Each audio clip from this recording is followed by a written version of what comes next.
So my name is Lori Wohler, and I'm in Azure Engineering, where I'm responsible for Azure's security, privacy, and compliance programs. And this morning, I'm going to spend about an hour going through some background on Azure and our approach to security programs and compliance. And I want to share with you a little bit about why I'm in Azure and what I do and how I tackle these areas on behalf of Azure. First, I want to share I really appreciate you coming to the session.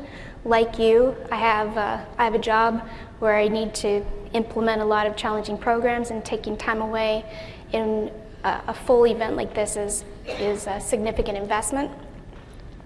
I want to make certain if you have questions or if you need assistance, I'm more than happy to both answer questions during the last 10 or 15 minutes of the session, and also to make sure that we have the opportunity to follow up.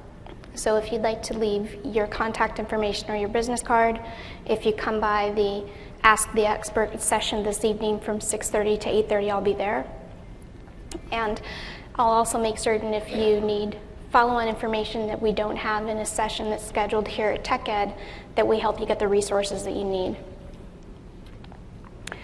So, session goals.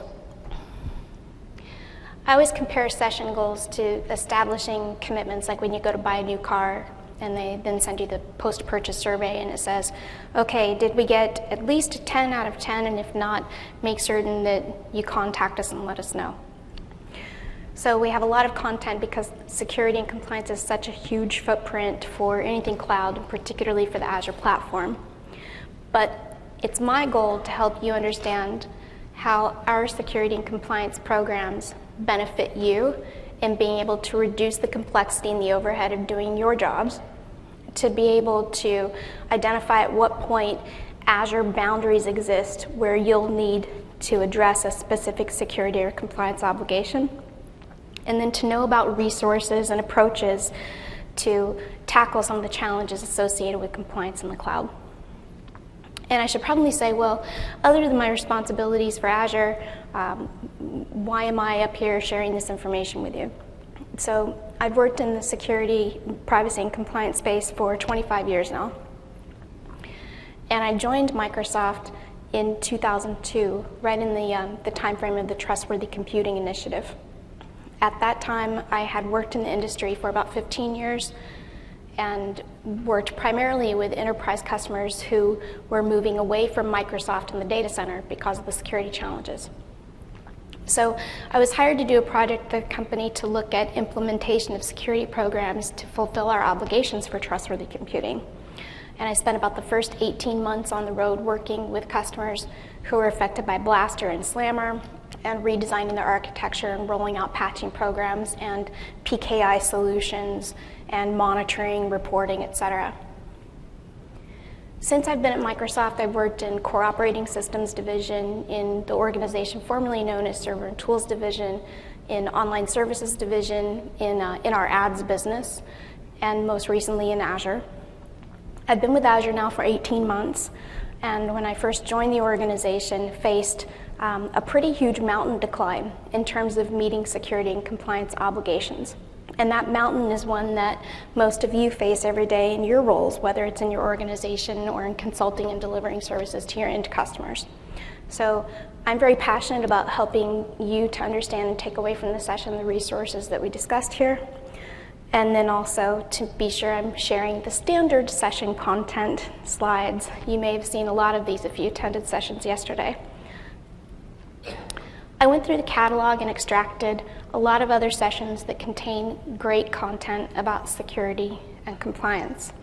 And some of these sessions are relevant to Azure, others are relevant to Office 365, and yet others will help you understand the capabilities available in Windows Server 2012 platform.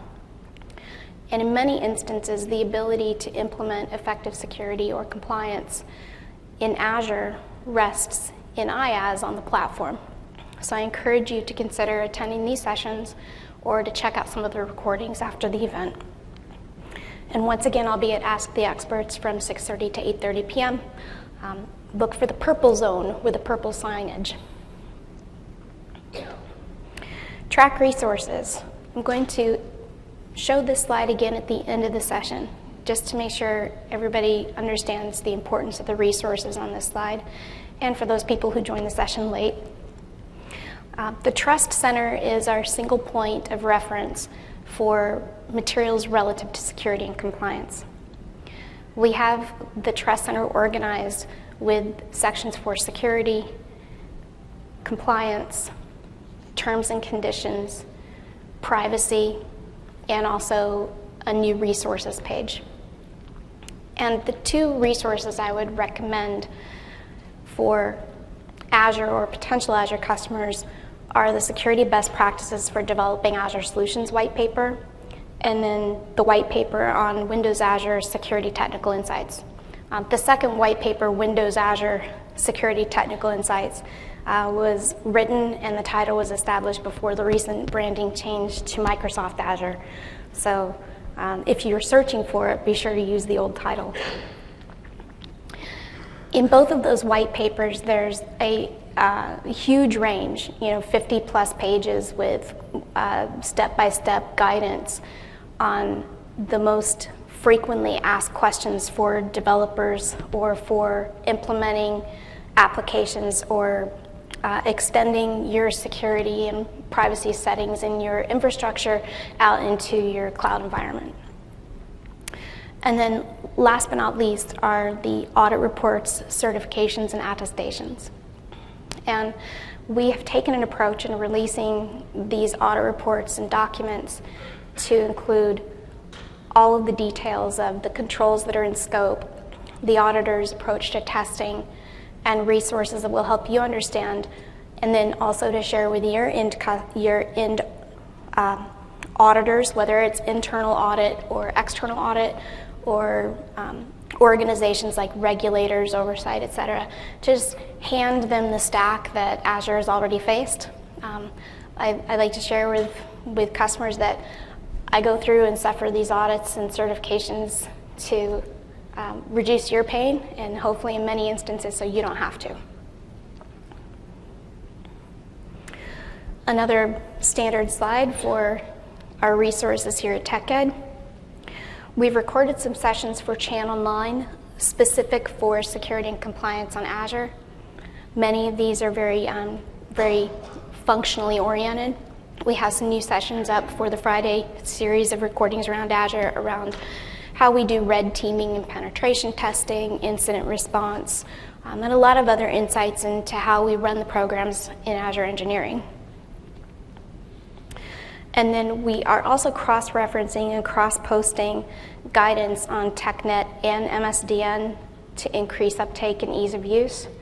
And based on feedback from customers, we're also putting more into the download center so that it can be downloaded and used on a mobile device or without having to go through and parse content just in HTML. Two other important pieces: complete an evaluation and enter to win.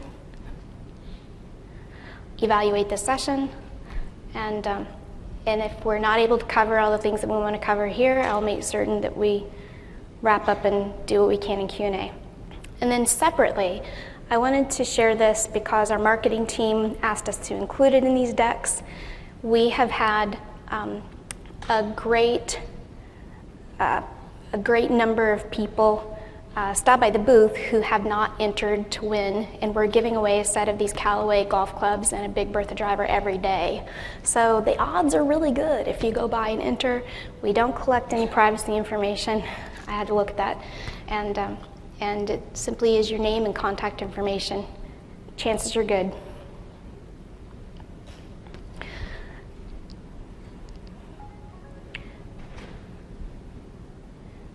In the next few slides, I'll share some of the details around challenges we've faced in responding to customer expectations for security and compliance in the cloud, and some of the areas where we've run into resistance and how that has changed significantly over the past 12 months.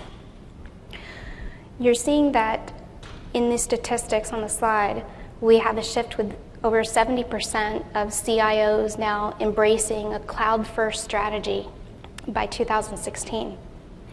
which has a significant opportunity for you, whether you are working in your infrastructure or you're an application developer or you're consulting to customers who are looking at cloud solutions. The statistics you see here reinforce the benefits from an economic standpoint, and certainly from being able to scale into new capabilities that may have previously been limited for enterprise customers. But the interesting aspect to share on some of these stats is the impact that security and privacy can make in driving adoption. As part of my job, I meet almost every day with customers who are visiting our executive briefing center or teams that are coming in for design reviews and resources. And the vast majority of those instances, enterprise customers have challenges in implementing identity and access, federated identity, granular access control, monitoring, and simplifying and centralizing the view of the state of the security of their systems. And we're seeing increased recognition that investments in security, privacy, and compliance in conjunction with piloting cloud approach, whether it's focus of migrating an application into the cloud or extending out identity and access or storing data in a cloud environment, allows the majority of these customers to tackle some of those limitations and challenges that they faced over and over again around security, privacy, and compliance. So based on studies that have been commissioned and referenced by the marketing team, and we'll include the information in the notes for those of you who are interested, 94% of respondents have identified that they've experienced security benefits that they had not been able to implement or to achieve previously when they were strictly in an on-premises environment. And then over 62% of respondents indicated that the privacy protections in particular had increased. The privacy protections in particular are tied into a combination of factors, some of which I'll touch on in a little bit, about the ability to have a commitment from your service provider to contractually and then technically provide a level of protection for sensitive data. In many of those instances, your ability to take a bet or to take a commitment on your service provider is extended out into your own relationship for your auditors or for your end customers.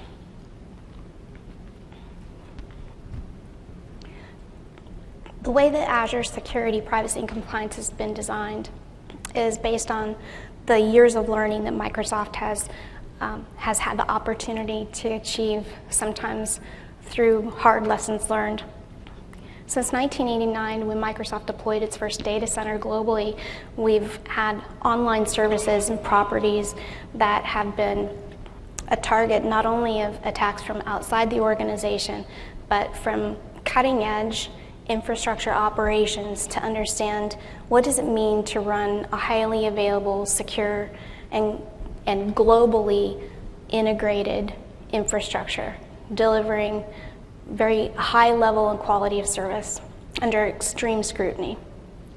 And for those of you who have worked with Microsoft since the early 2000s, there's been a huge impact not only on engineering, but culturally in how we discuss security and our compliance expectation setting. All of this converged into our focus in Azure in designing for a secure model, prioritizing the confidentiality and the integrity of customer data, the data that customers choose to put into Azure, and then also ensuring that we are subjecting ourselves to a level of transparency and scrutiny validated by third parties and tested by some of the most complex set of challenges, influencing those standards and helping simplify things for our end customers. Here are some quick stats regarding the data center coverage around the world. And then to hone in on some of the questions that come up with, how do we benefit from what you're facing every day in the Azure infrastructure operations? We converge around sets of security centers of excellence that intake insights about the operational environment of Azure, as well as all of the services and Microsoft's own infrastructure, monitoring emerging attacks and trends, and coordinating with external organizations ranging from antivirus monitoring agencies and the ability to influence computer emergency response teams, and then to coordinate in issues such as those driven by the Digital Crimes Unit. For those of you who haven't seen the information about the Digital Crimes Unit, 2 resources that I'll encourage you to investigate are the reports from the DCU about the emergence of botnets and monitoring your own environments using their best practices. And then the Bing team publishes a blacklist and API to tap into the blacklist. The blacklist is based on spiders. They crawl for sites globally and track emerging sites that are distributing malware or sources of system infection. And then there's a whole alphabet soup of standards and audits and certifications, and I'll cover more of this into later in the session.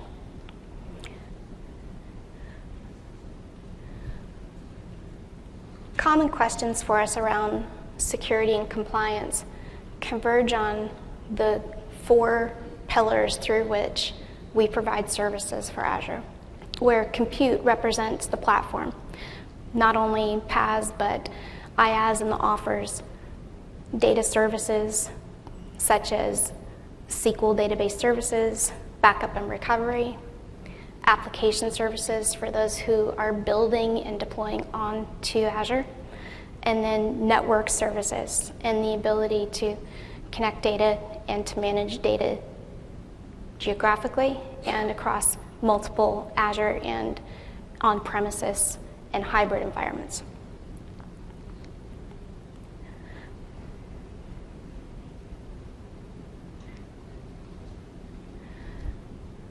In this approach, we align and we generate resources that help converge translating a wide variety of standards, which can oftentimes be difficult to interpret or overly cumbersome or seem to potentially negate one another. With this interpretation, we then map to a series of controls.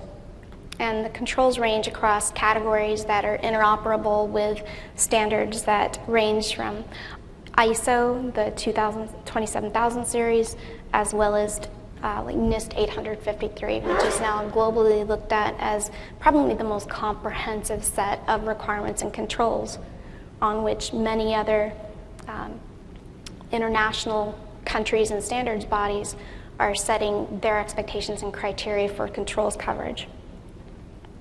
We also align controls in a framework that allows for ease of audit and oversight. Over the course of the past few years, as the legacy SAS 70 audit has transitioned into the SSAE 16 for service providers' operational control testing and validation, we're focusing on providing reports that are SOC 1 and SOC 2. For those of you who haven't been through the alphabet soup of the SOC series and the difference between SOC 1 and SOC 2, I'll simplify this to say that 2 elements that are evaluated include the design of controls and the effectiveness of controls in operation. And then ensuring that we have the ability to produce the evidence and the resources that fulfill the attestations and certifications. And so what I'm going to walk through in the rest of the session is a set of how I've tackled some of these areas for Azure and the requirements that we've been subjected to and how our approach has allowed us to execute once and meet the needs of many. And it's my hope that in this approach, you'll be able to understand resources and approach this in your own implementation. We have a lot of customers for Azure who have very complex requirements, and oftentimes there's an expectation to be able to meet a security standard in a very particular way. By adhering to this model, we've demonstrated the ability of Azure to execute to a specific boundary. And at that point, it's possible then to align into how we look at risk in our exposure, and then also provide you a view so that you understand how to approach this and looking at what is your risk exposure and what would you decide to do in order to manage that risk, whether you choose to accept it or you make an investment in addressing the requirement. But our model has shown that rather than be based on a series of checklists and a one-time approach, we've been able to achieve some of the most complex global standards by converging on a continuous monitoring approach. And through this continuous monitoring approach of constantly generating insights about the production environment and then having the evidence that validates the effectiveness of control execution, each cycle of auditors or oversight that come in to validate how we run Azure reduces the time that they're on site, reduces the time that it requires for my PMs and my partners in dev and test to have to engage directly and take time out of running the production environment. So our current coverage includes a range of certifications and a range of criteria. And I'm frequently asked, how do we decide what to get certified, when to get it certified, and what can I count on in terms of Azure releasing updates about service certifications. Our first bar in approaching audits and certifications is ISO. And generally, ISO is a standard that's recognized globally, and for many enterprise customers, through procurement, there's a validation stage with providing not only the ISO certificate, but the statement of applicability and descriptions of the service and the offering. Moving beyond ISO, we will then target SOC. And in SOC, our priority, SOC 1, then SOC 2. Customers who have obligations for financial reporting or end customers who expect an audit report will prioritize the SOC audit. For most new services coming into market, there's a period in which neither ISO nor SOC applicability or audit period hasn't been completed. Azure's audit period for ISO is in the second quarter of our fiscal year, which is the fourth quarter of the calendar year. And this coming year, we will not only include ISO for all services across the platform, but we're moving into what is known as Revision 3 of the 27001-2 series. Revision 3, for those of you who haven't had the chance to look at this, includes a lot of information about specific controls. So we're seeing this ISO 27000 series have much more relevant production level detail on how you're operating. In the SOC series of standards, there are 5 different areas in which a SOC report can be completed: security, privacy, confidentiality, integrity, and availability.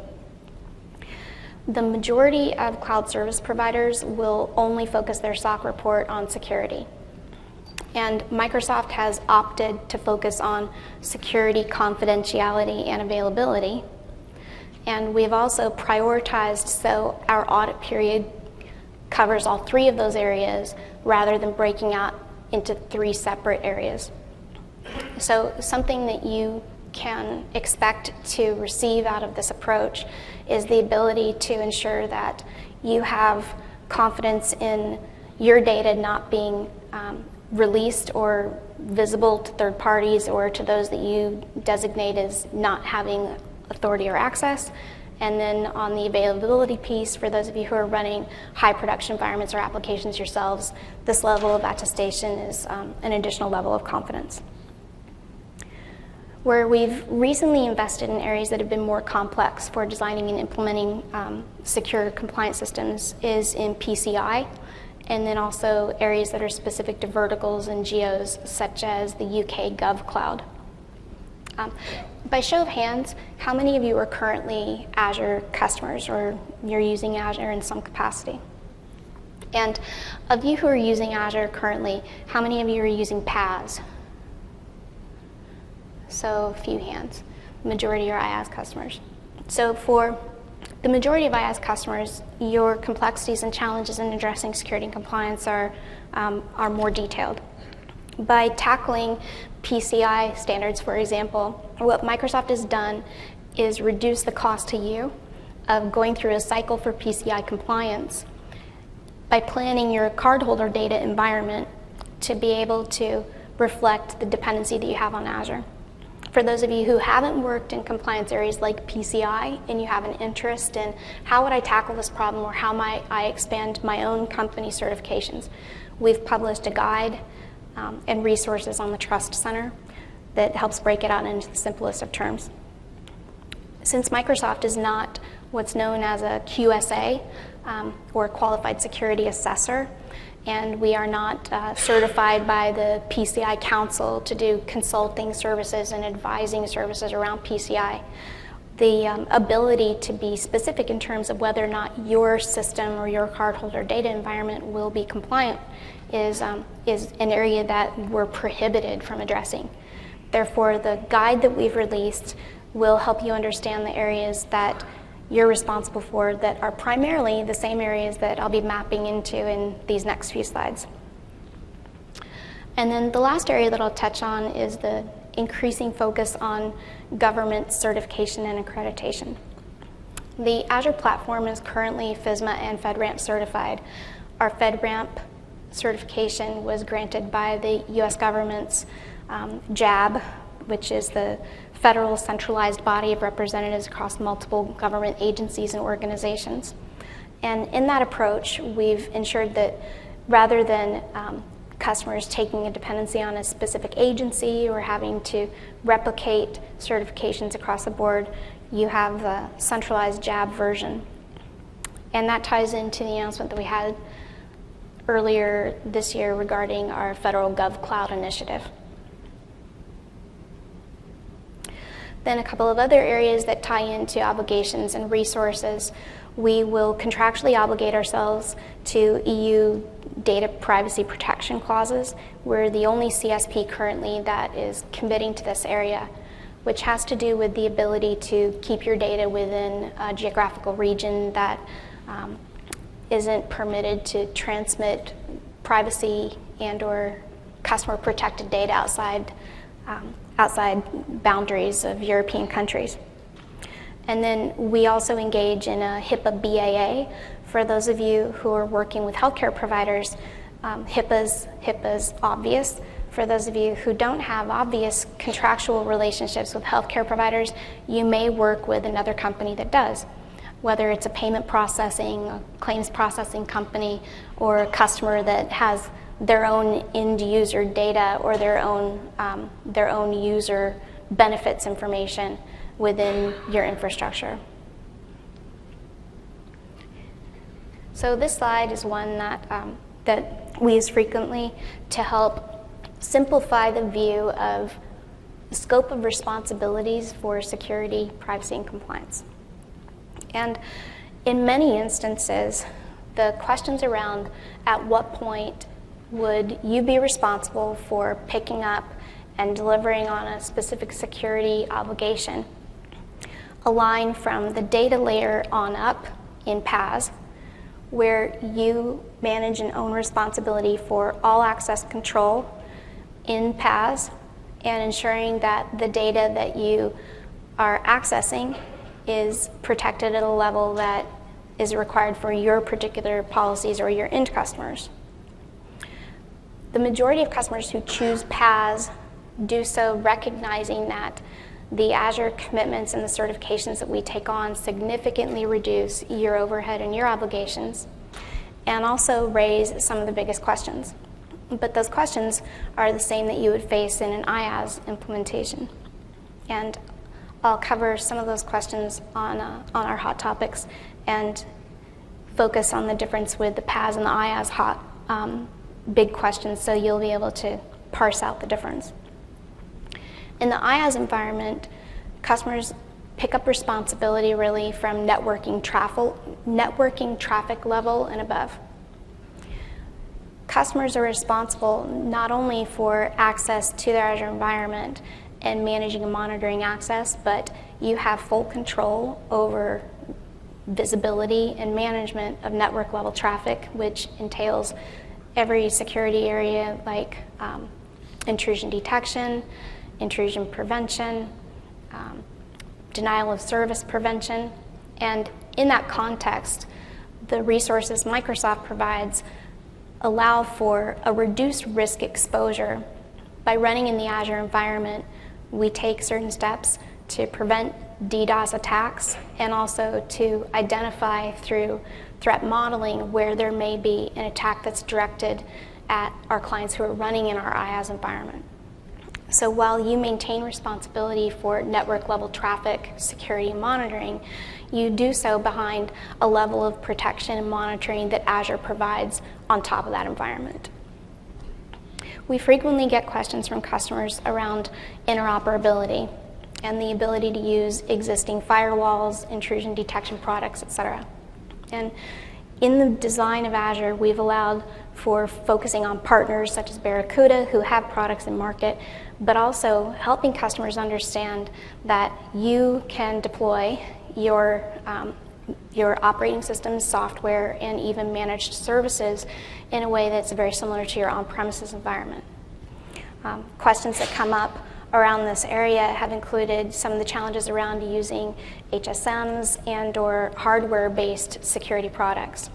And for those of you who have interest in HSM usage, which allows for hardware-based encryption and strong crypto implementation, which is required for many of you working in financial services, for example, I would encourage you to attend the RMS sessions, which are scheduled for tomorrow and Thursday, where they'll talk about next generation RMS and the services that are available today around that solution. Moving up into the data stack, the responsibility for security, privacy, and compliance extends beyond overall access into setting your policies and setting your standards and requirements. And this is where, ideally, you're doing things consistently in the Azure environment with your current implementation and infrastructure. So what I've done is prepare a couple of sections and slides on the top questions that come in, and I'm happy to field other questions as we go through this section, parsing out based on PaaS and IaaS. Since we have so few PaaS customers here, it's my hope that some of the details that I share with you will help expand your interest in evaluating PaaS because of the benefits that are available in providing improved security and compliance protections. In the scope of PaaS customer responsibilities, access control is implemented in configuration setup of your environment, your application or environment in PaaS. And in this context, the ability to define your security groups and permission sets, similar to your infrastructure, extends into the interface and the management console for PaaS. Some of the common questions that we get around access control include whether Microsoft administrators and Microsoft has the ability to access your customer data, and under what circumstances we are managing or we have the ability to change how you control your access and data protection. Microsoft has a set of controls that include just-in-time access for elevated privilege actions in the Azure environment. We also have a set of controls that ensure segregation between key roles, monitoring to log instances in which, for support purposes, we have to react to a customer-reported issue, and the creation of logs, which allow us to demonstrate that such access is done based on customer permission. And through the ability to manage your data and access control settings, you as the customer have the view of the log that's created for access and for data actions in your environment. Yesterday during the keynote, Brad announced the release of an anti-malware solution.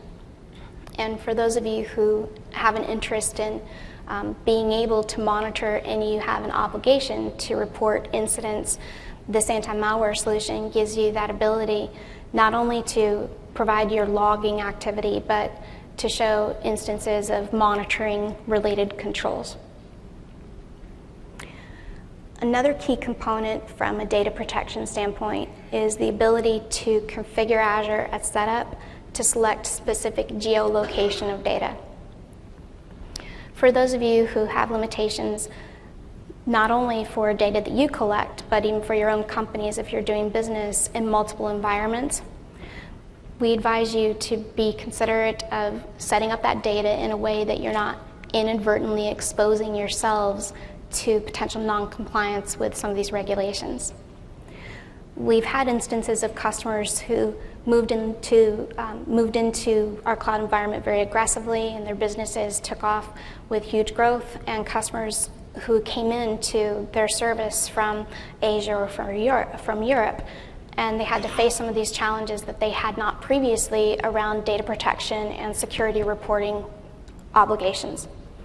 In these instances, in Azure setup and based on logging and access and monitoring for access to your services, it's possible to identify where you may have actions originating outside of your expected geolocation boundaries, and tying into this the ability to then restrict data backup, recovery, and replication in these restricted geos.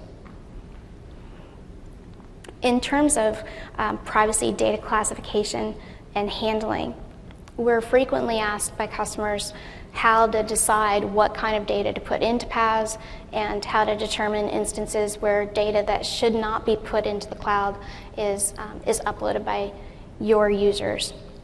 In these instances, we recommend and have published a series of guides on data classification schemas, including those that we use at Microsoft for prioritizing our applications, determining those that we would aggressively move data into the cloud, and instances where we would be limited. In these schemas, we have built into PaaS the ability to configure your environment and report through a series of the PaaS management console to fulfill and meet your data protection requirements in that regard. We have also clarified for customers through the publication of a controls mapping system that is interoperable with the Cloud Security Alliance Cloud Controls Matrix. And this Cloud Controls Matrix is a set of functional areas that carve out and point where you have a programmatic obligation. For programmatic obligations, it's the series of how you run your environment and your policies and your reporting. And in the IaaS section, I'll carve into a few of these details. Then another common question is, if I put my application or data into the PaaS environment, can I just consume your end audit and certification and call it good? Do I inherit all of that by default? And unfortunately, the answer to that is no. And unfortunately, we frequently had customers approach us about this after the fact, after they had already come under scrutiny or after they had already been expected to produce their own end certification or audits to third parties or regulators or auditors. For IaaS customers, and based on the earlier show of hands, the vast majority of you are IaaS customers. What I'll do is walk through a series of the obligations that you have for your environment and then share with you the best practices and how Azure is tackling this in meeting our obligations on which you take a dependency. And I'll start with application security and the security development lifecycle. From an application security and security development lifecycle standpoint, the majority of standards and requirements focus on ensuring that you have integrity in your software development and build process, and that you have the ability to demonstrate a test outside of production, that you have role segregation between your operations teams and your development teams, and that you're generating evidence that there's been threat modeling and testing prior to release to production. In Azure, we rely on TFS, Team Foundation Services, for tracking and recording all of our work items to include any security feature work as well as operations actions such as rotation of certificates or password changes. And in the SDL related controls, ensuring that we have a build process where we're generating the test materials and evidence that auditors or certification authorities will look and map to each release cycle.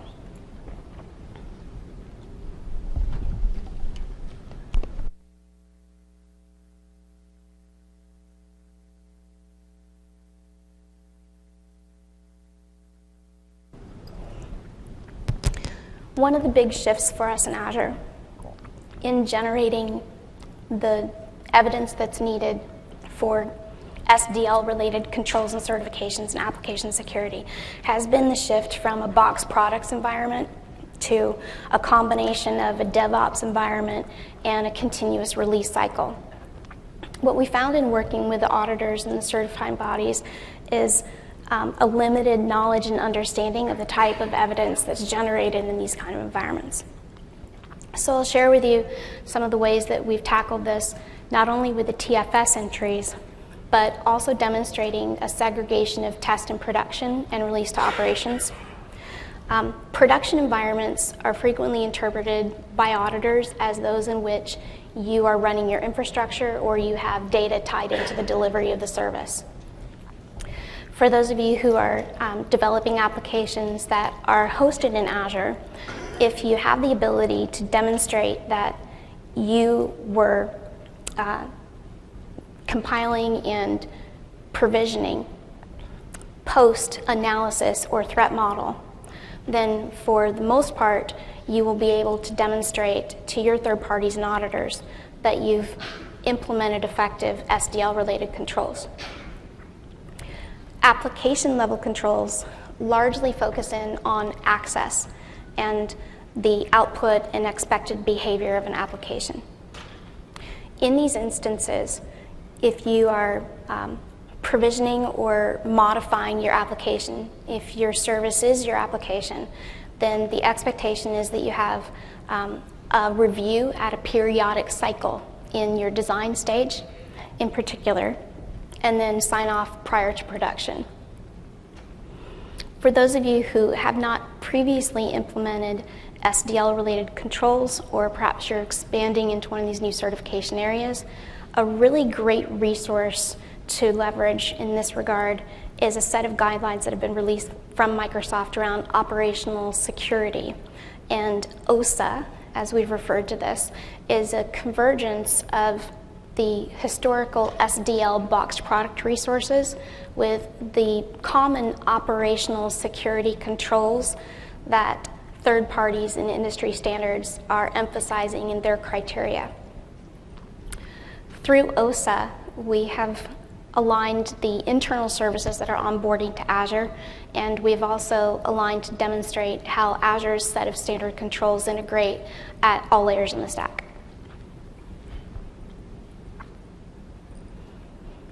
For IaaS customers, access control is the closest thing to implementation of your own access control schema within your infrastructure. And leveraging the resources with identity and access management services, we are prioritizing the ability to manage and monitor appropriate usage and roles aligned to expected performance in your production environment. For those of you who have not previously integrated an access control set of criteria or been subjected to third-party compliance requirements for access control, we will generally encourage you to focus first and foremost at access control to your Azure environment, and then moving beyond the environment to look at how you are setting up your security groups and policies within your guest OS in your Azure environment. In the instance of configuration and management of access control in your guest OSs, this is an area where most customers are leveraging the Microsoft platforms, but we do also provide a series of images and work with third-party, including open source platform options. In each of these instances, the emphasis is on how are you configuring and how are you reviewing access control lists. And then ensuring that for elevated privilege groups and standing elevated privileges that you are performing reviews on a recurring basis. For most of the standards and compliance requirements, the expectation is that you're reviewing on a quarterly basis. For example, we're able to fulfill our obligations for SOC and for FedRAMP continuous monitoring with that quarterly review from an access cadence. Areas where auditors will drill into detail include the timing for provisioning and deprovisioning, not only of roles that have standing elevated privileges, but also all users in your environment. So for example, if you have a user who was terminated or left the company and their account was terminated longer than 24 hours past their departure date, it will usually come under scrutiny and be flagged. In instances where you have elevated privilege accounts that are still members of a security group, if that admin has left the organization and their account may be deprovisioned within your directory, if they are still a member of a security group, it's generally flagged as a concern as well. So with these details, we will advise customers, and the way we take this approach is to have a series of checklists and actions that our system administrators take at each point in provisioning, deprovisioning that are specific and time-bound. From a data protection standpoint, the areas that frequently come into scope and consideration are demonstrating that data in your environment is not readily exposed to other Azure customers or to Azure administrators in running and managing our infrastructure. The SOC 2, SOC 1, SOC 2 reports include the controls tests that validate the role of the hypervisor, and we also subject the platform for certain certifications like FedRAMP and UK government to external and third-party pen tests. IaaS customers have the ability to pen test their environment if you have similar obligations. And I'll share with you a couple of approaches that are specific to external pen testing. There's a mechanism to request through support. It's published at the Trust Center, the site that I posted up at the beginning, and I'll cycle back at the end, to open a support activity indicating that you plan to engage in a penetration test, which could be one that you're doing yourselves, or it could be done by a third party. We require this because, as I mentioned earlier, our network and operations teams globally look for certain patterns of behavior and advise customers if the network level traffic coming into Azure or intra-Azure overall appear to be an attack or a targeted attack customers. We have some customers who use their Azure environment specifically for penetration testing of all of their own properties globally. So originating pen testing from the Azure environment is generally not something that's expected by operations teams, and the ability to obfuscate the point of origin is an added benefit to detect how your incident handling capabilities and your testing for incident response are mapped. In this area of data protection, it encompasses the ability to protect proactively, but also in the ability to react. And so we are frequently asked by customers, in the event of an incident, what are the types of activities that, as an IaaS customer, I should be expected to address, and what resources are available forensically.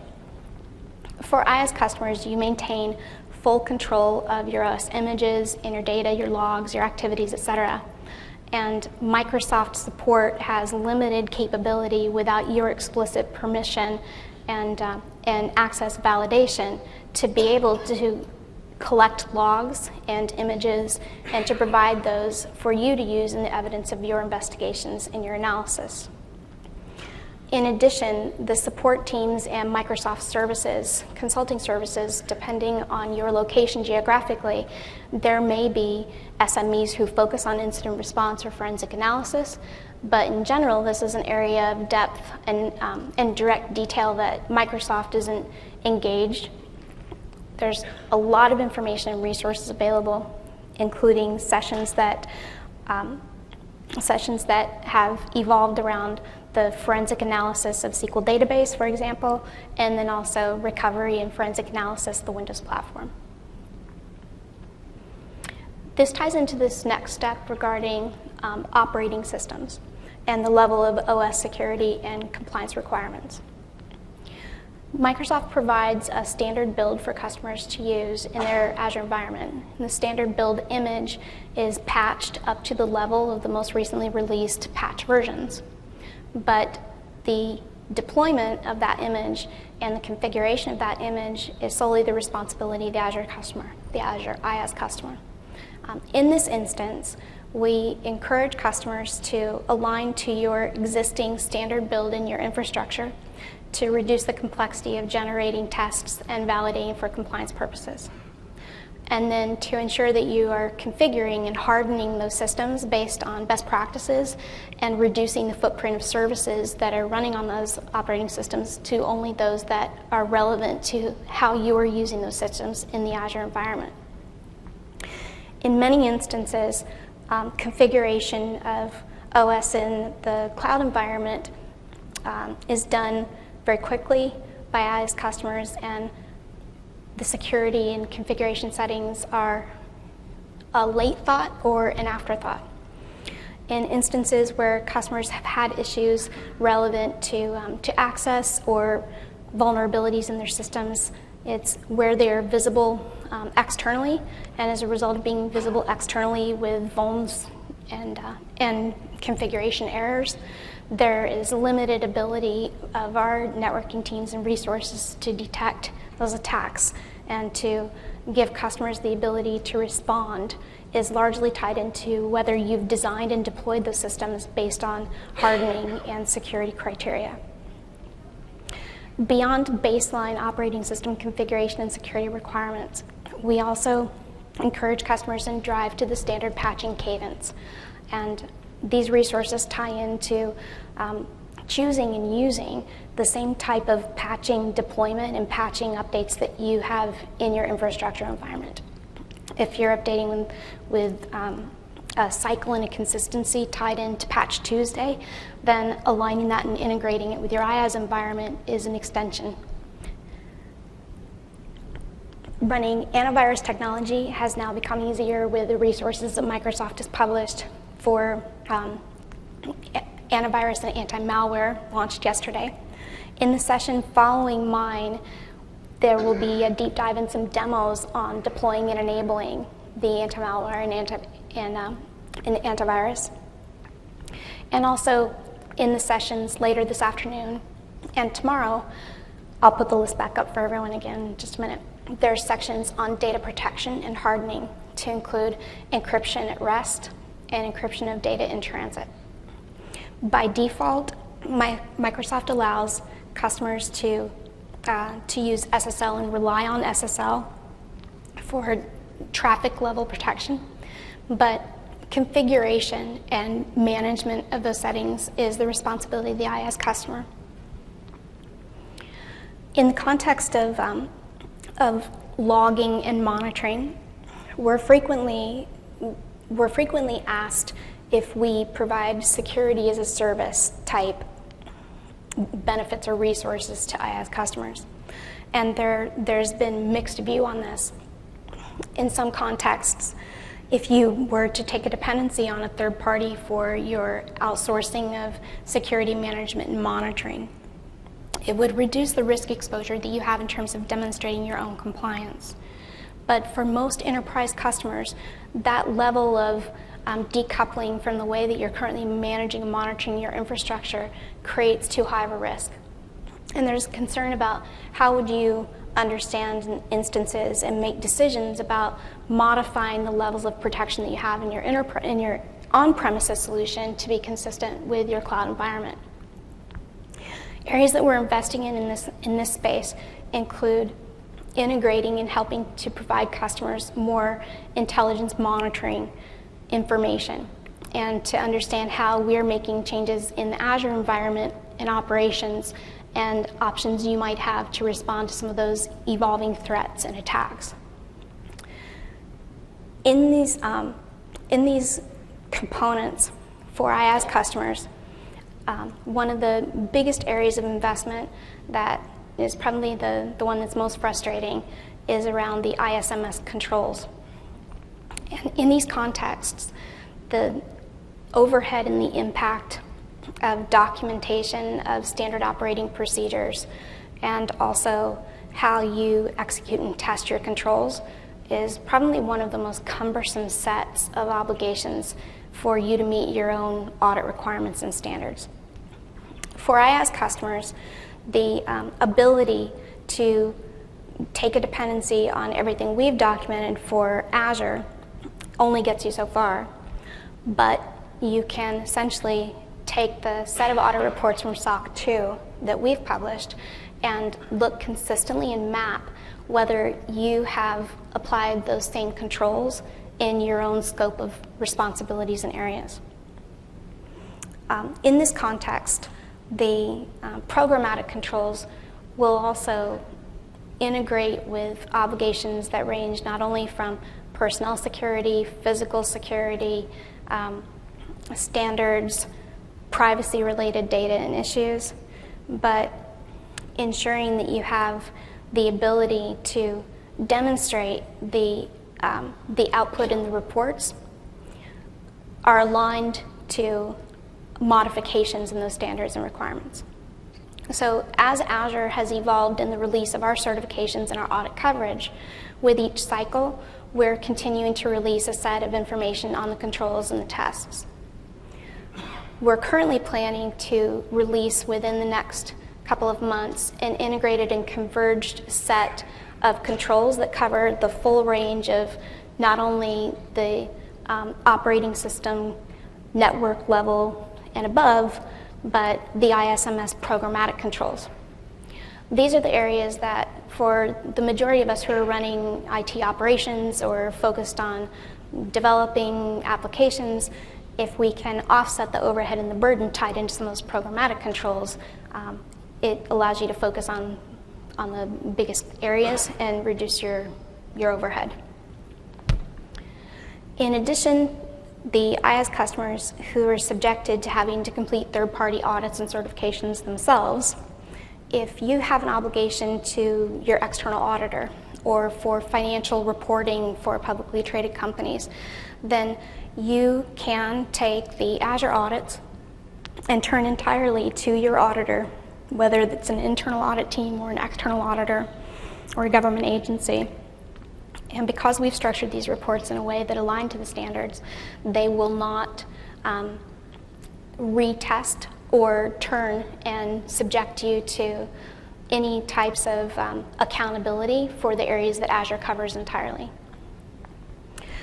For customers who have contacted us directly to participate in third-party audits, we have a mechanism to respond and connect our external auditors directly with your internal auditors, or our internal auditors with your external auditors, and then also to provide reference guides and mapping for certifications where you may have an obligation yourselves.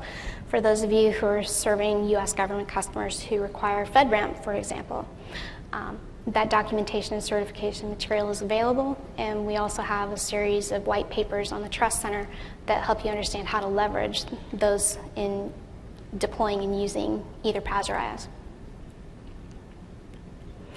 And so in these next couple of slides, I created sort of a burn down sheet, a compliance cheat sheet of sorts. And in the slide following this, I've broken down some interesting stats to share with you about what we've done and how we're doing this in Azure to get through these obligations and these cycles. And so in the first section,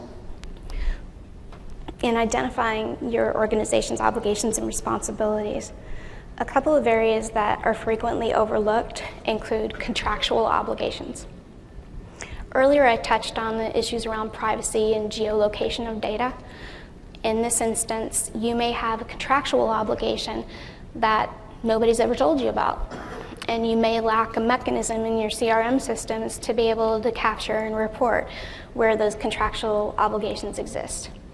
And so a good rule of thumb here is to err on the side of conservative caution and risk aversion, and cycling back into looking at where are you legally and from a regulatory standpoint most exposed.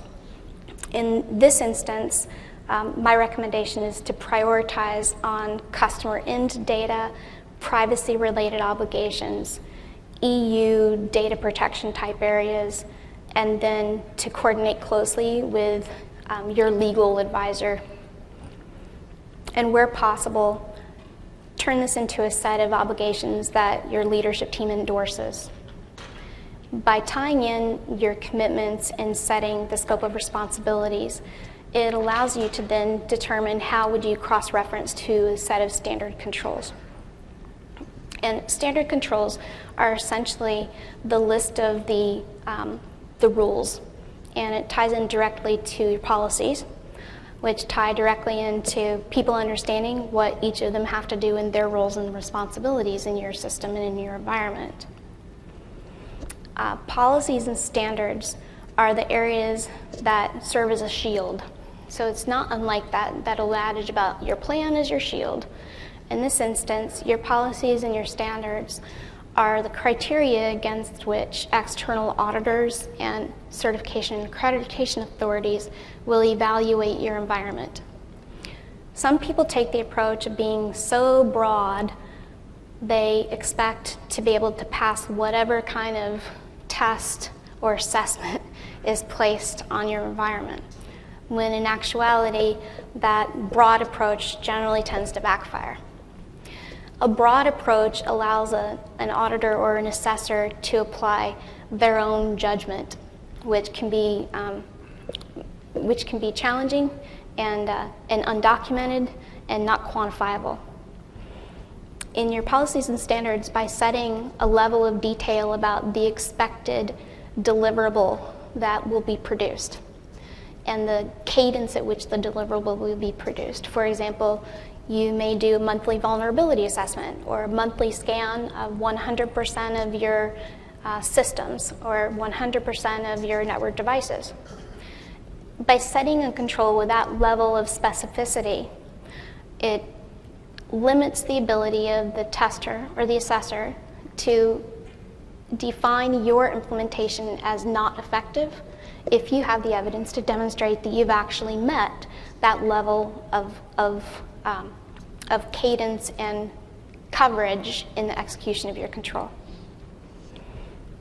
There are instances where being overly specific limits your abilities.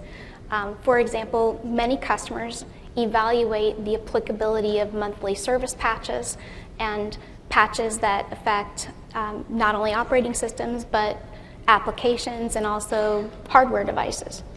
And in this instance, demonstrating that you have a mechanism in place for evaluating risk exposure and then documenting the decision that accepts the risk of not meeting the established cadence will meet the obligations at a level where external auditors and certification authorities see this as a risk-based approach, and that you are demonstrating an awareness of your environment and applying decisions accordingly. This next section on document systems and scope is one that is particularly challenging for enterprise customers who haven't fully implemented some type of an asset inventory mechanism. And when we say asset, generally an auditor or certification authority will expect to see and understand all assets in your environment, from physical, logical, virtual, user base, security groups, admin accounts, etc.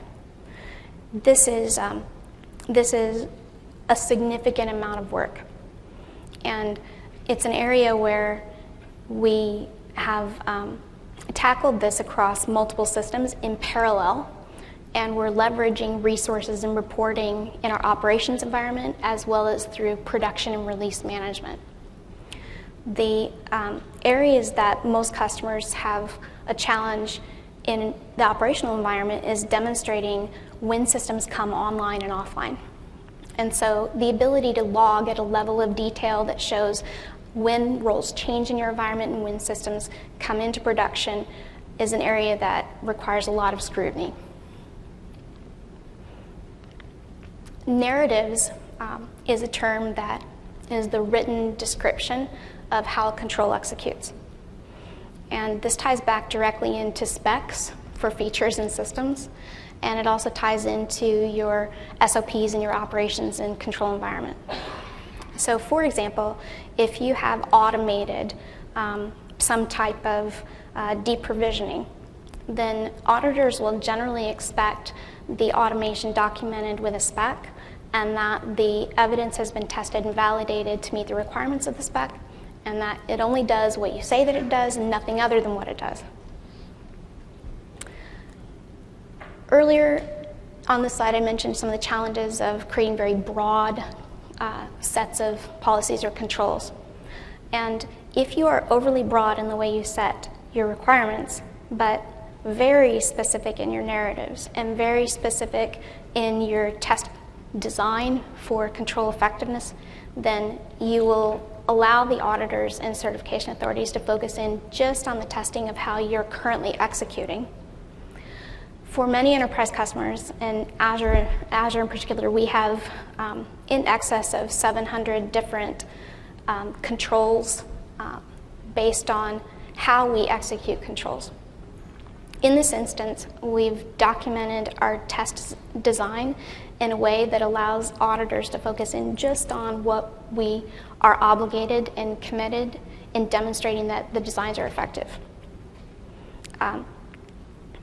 If you have exceptions and issues, and there's a quote here about in a perfect world, everything would just work. But we all know that in operations and in software and in certainly security and compliance, there is no such thing as perfect. Having the ability to document decisions that have been made and document that there are remediation plans in place, no matter how egregious the challenge or the issue may be, you will generally be able to demonstrate compliance in these areas. Last year, in February of last year, we had a service outage in Azure, and there was a very public set of responses published by Mike Neal, our GM for Windows Azure Core PM team. And he was very transparent about the cause of the outage and a certificate renewal rollover and the remediation plans that were put in place to be able to detect such challenges and requirements and then to react in the event that we experienced an incident going forward. The bad news is that as a result of that outage, for our SOC 2 report for Windows Azure Core, we weren't able to achieve the availability without a qualified opinion. And when you hear the term qualified, it can be very confusing. You may hear, oh, we have a qualified report, which sounds like a really good thing. But basically, it's the opposite. When an auditor issues a qualified opinion, it's the same thing as saying, all of the controls have met the expectations with the exception of, and then details areas where the controls were not either designed effectively or executed the way they should be. And in each of these instances, there's an opportunity to provide a management response and then to have that tested and validated by the auditors. And so having a set of documented exceptions and issues that are working and criteria published is to the benefit of you as well as dealing with internal or external audit. In the sessions later today and activities at TechEd and announcements around security capabilities, we're driving for this same level of detail to help customers understand and know in your planning where would you potentially start to use some of these new capabilities. And by prioritizing these resources for customers, it helps us align internally so that software development teams and our own service teams who are moving into Azure understand what can they achieve, when can they achieve it, and then plan to provide the evidence and the outcome of that service or that security capability to their own auditors and third parties. From a risk exposure standpoint, there are a couple of resources that I want to point out to folks that are tied into responding to expectations to demonstrate that you've done risk assessments or vulnerability assessments for your systems that are running in a cloud environment. On the Trust Center, under the resources section, we've released a white paper that includes some frameworks that map into the Cloud Security Alliance. They're ISO compatible. They align into what would generally be accepted for risk categories and decisions. And using these models and templates can significantly reduce the time that it takes you to roll out a discussion and to document that you've received approval and risk is covered. Areas of risk exposure that are generally overlooked include the price for transferring risk to third parties. In some of these instances, there's a direct cost savings. Some of the stats I shared with you about the Azure cost savings, but in some instances, there's a significant elevated increased cost. In these instances where you are engaged with a third party to provide and manage services of some capacity, or you receive a software-based benefit, perhaps it's scanning technology, in those instances, having to increase the level of risk analysis or to extend a control generally has hidden costs that aren't necessarily considered when first tackling some of these areas. For us, I'll share that one of the hidden costs that we faced in getting the PCI certification was the need to have a very thorough review of physical security. And physical security is something that is generally for most folks an afterthought. It's the assumption of, well, of course we have physical security. It's embedded. For PCI in particular, though, the level of detail and scrutiny was on par with the federal government analysis, and their auditors expected to walk around and look at specific cameras and access and resources. And then just a couple weeks ago, I was working with a customer in financial services. They have operations in Singapore, and the Singaporean government had implemented a control requirement for them to install keystroke loggers on individual user systems, and to make those logs available for review and validation to the government auditors. But the story gets better.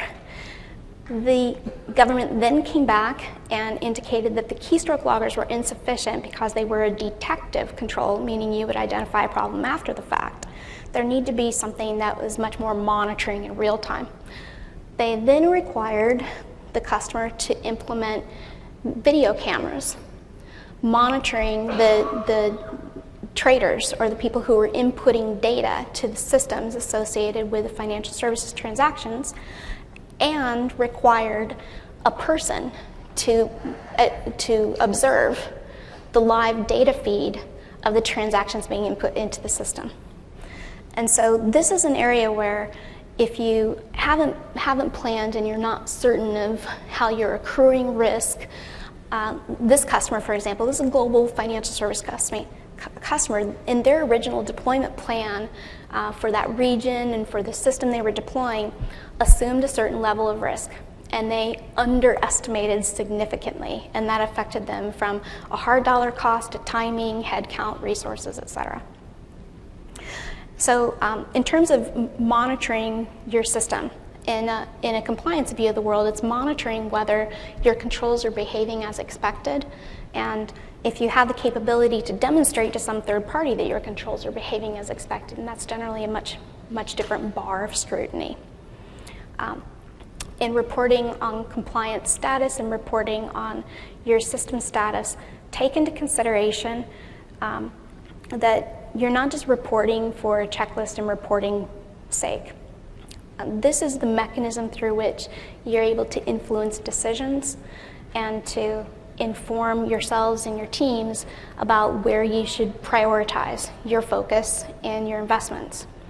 For us, every announcement that you hear in release of new capabilities and technology is a direct result of us monitoring and getting feedback from our system, and also hearing from customers about where you have exposure.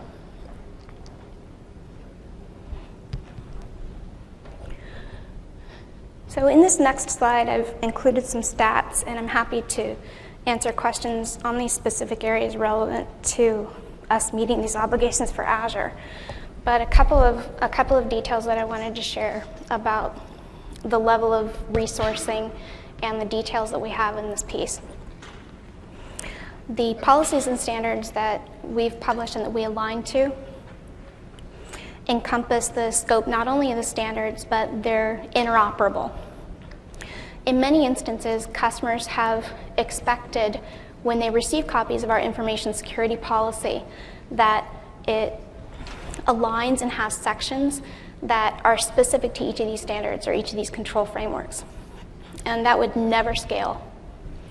And when we had originally set up our compliance model, the initial investment was to create pipes or silos of policies and then controls. And it became clear that by converging and cross-referencing, we would have a much more scalable approach. As a result of this approach, we've been able to quadruple coverage for Azure security compliance, and we've been able to reduce the time that it takes for services to onboard to these certifications upwards of 12 months. So over the course of the past year, you've seen new announcements from Azure about coverage in new markets and verticals, and as we move into the year ahead, common questions that we get are, when are you going to be compliant with a specific set of standards or criteria? And what I'd like to do is cover some of these hot topics and questions, and if they throw me off the stage or if any of you want to hop in and ask anything specific, I'm more than happy to cover that for time purposes for your own time too. So, top questions.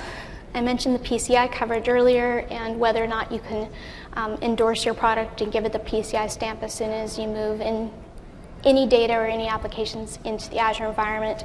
And the question on that is no. And we're not able to endorse any type of cardholder data environment because of the PCI Council restrictions on how they do assessments and certifications. We're also asked if your own internal audit teams, customer audit teams, or other third parties and regulators can come and audit Azure directly. And in general, our response is that we're more than happy to integrate where possible, but to scale and include that level of access and detail would actually create issues for the majority of our customers who are operating in the Azure environment. I see someone who's standing. Did you have a specific question? Or are you throwing me out? Yeah. Okay. They are throwing me out. Answer along the side of the room or in the hallway, but unfortunately we have to cycle the room. Okay, no worries. So just to recap, there are a set of resources that I've published in the slide decks, and we'll make sure that the checklists are also available. In the Trust Center, the guides are available under the Resources section. We have a series of resources to assist you in understanding and applying where you can take dependencies on Azure if you're a PaaS customer or if you're an IaaS customer, and the functionality for implementation of specific security controls aligned into these areas. The two white papers that are the second and the third bullet are super, super detailed. You could spend a week-long conference doing just these two white papers and scenarios. And then a set of resources for Azure and materials. So thank you, everyone. 8:30 morning sessions are always the hardest. You made it through a flood. You still got here to the convention center and tackled what is probably one of the hardest, toughest, driest, challenging topics that you'll focus on. And I'm happy to stay and answer questions. Thanks. recordings in IaaS on the platform. So I encourage you to consider attending these sessions or to check out some of the recordings after the event. And once again, I'll be at Ask the Experts from 6:30 to 8:30 p.m. Look for the purple zone with the purple signage. Track resources.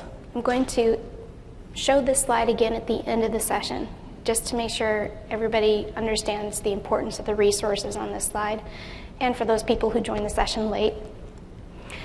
The Trust Center is our single point of reference for materials relative to security and compliance. We have the Trust Center organized with sections for security, compliance, terms and conditions, privacy, and also a new resources page. And the two resources I would recommend for Azure or potential Azure customers are the Security Best Practices for Developing Azure Solutions white paper, and then the white paper on Windows Azure Security Technical Insights. The second white paper, Windows Azure Security Technical Insights, was written and the title was established before the recent branding change to Microsoft Azure. So if you're searching for it, be sure to use the old title. In both of those white papers, there's a huge range, 50+ pages with step-by-step to establishing commitments, like when you go to buy a new car and they then send you the post-purchase survey and it says, okay, did we get at least 10 out of 10, and if not, make certain that you contact us and let us know. So we have a lot of content because security and compliance is such a huge footprint for anything cloud, and particularly for the Azure platform. But it's my goal to help you understand how our security and compliance programs benefit you in being able to reduce the complexity and the overhead of doing your jobs, to be able to identify at what point Azure boundaries exist where you'll need to address a specific security or compliance obligation, and then to know about resources and approaches to tackle some of the challenges associated with compliance in the cloud. And I should probably say, well, other than my responsibilities for Azure, why am I up here sharing this information with you? So I've worked in the security, privacy, and compliance space for 25 years now. And I joined Microsoft in 2002, right in the time frame of the Trustworthy Computing Initiative. At that time, I had worked in the industry for about 15 years and worked primarily with enterprise customers who were moving away from Microsoft in the data center because of the security challenges. So I was hired to do a project at the company to look at implementation of security programs to fulfill our obligations for trustworthy computing. And I spent about the guidance on the most frequently asked questions for developers or for implementing applications or extending your security and privacy settings in your infrastructure out into your cloud environment. And then last but not least are the audit reports, certifications, and attestations. And we have taken an approach in releasing these audit reports and documents to include all of the details of the controls that are in scope, the auditor's approach to testing, and resources that will help you understand, and then also to share with your end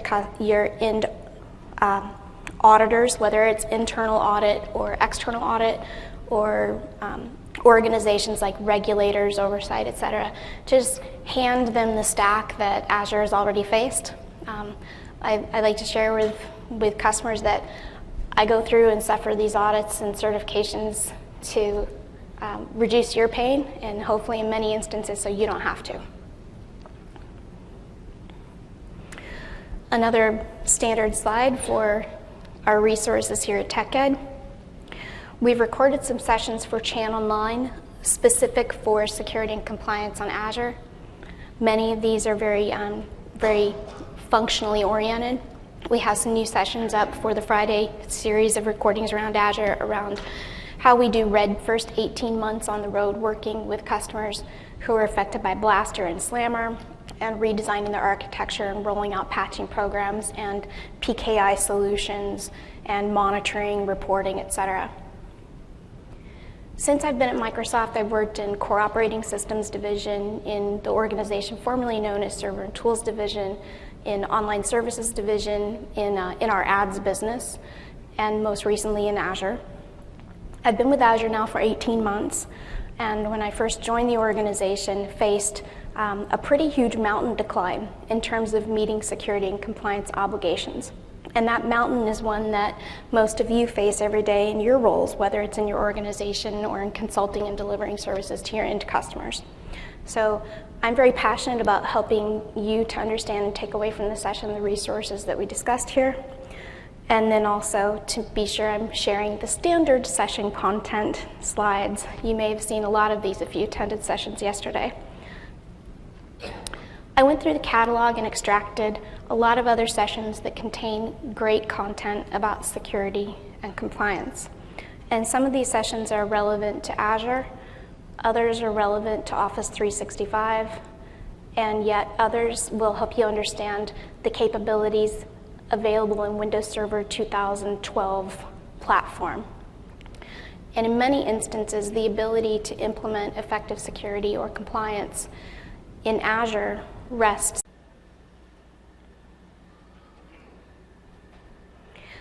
So my name is Lori Wohler, and I'm in Azure Engineering, where I'm responsible for Azure's security, privacy, and compliance programs. And this morning, I'm going to spend about an hour going through some background on Azure and our approach to security programs and compliance. And I want to share with you a little bit about why I'm in Azure and what I do and how I tackle these areas on behalf of Azure. First, I want to share I really appreciate you coming to the session.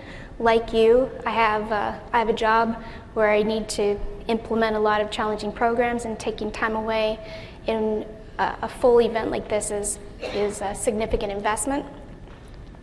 I want to make certain if you have questions or if you need assistance, I'm more than happy to both answer questions during the last 10 or 15 minutes of the session, and also to make sure that we have the opportunity to follow up. So if you'd like to leave your contact information or your business card, if you come by the Ask the Expert session this evening from 6:30 to 8:30, I'll be there.